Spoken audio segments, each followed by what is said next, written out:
Talk about Elephants Unleashed a little bit, your satirical collection now. In section 6 of this is Yes. titled Gender Agenda. And you do devote about a dozen poems to this madness that is currently tearing our society apart here. And you have even been attacked by critics on the left for writing poetry against transgenderism. Those Yes. poets will go unnamed, but it hasn't seemed to faze you. Well, no. I absolutely think that our children are too young to be considering such things, and they are being preyed upon at the moment. That is what I feel. And I'm with Percy Bysshe Shelley when he said that poets are the unacknowledged legislators of the world, Mm-hmm. and that often, you have all the news articles, the sensationalism, you have all of this. Sometimes when you say it in a poem,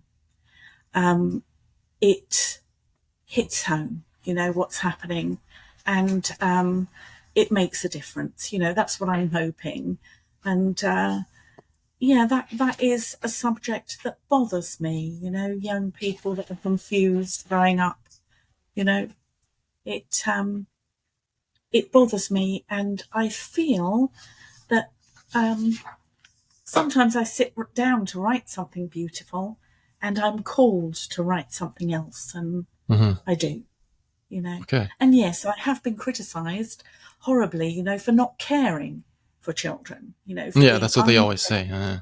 Yeah, but it's because I care. But I care. I've got a different view on the matter.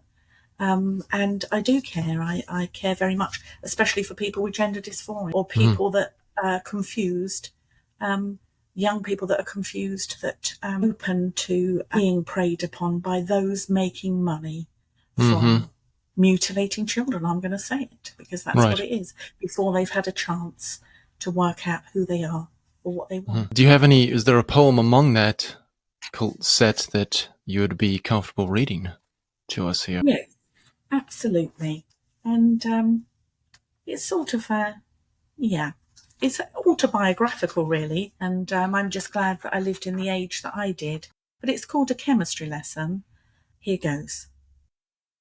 There was a time she pined to be a boy, around the age of 6 or maybe 8, when centipedes and beetles were her joy, and skidding knees in trees her frequent fate.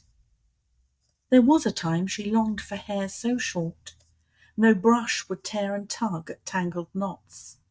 Her irksome dolls would draw a scornful snort. She'd swap them all for sparring battle-bots. There was a time she didn't want to be with loutish lads, those bullish, brawling brats. In dizzy dreams she breathed the ecstasy of fragrant girls with politesse and plaits. There was a time she feared the scarlet bloom, and rage and rip of pain bestowed by birth. She cursed the hefty burden of her womb, until she knew its wonder and her worth. There was a time she found her mind had lied. She felt a rush and blush so lush and keen, a call to gifts that wouldn't be denied, a tug to all her heart had not foreseen.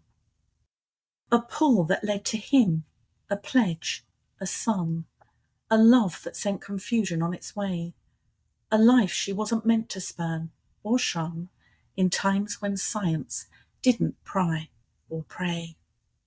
In her day, puberty was never prone to being blocked for thoughts not fully grown.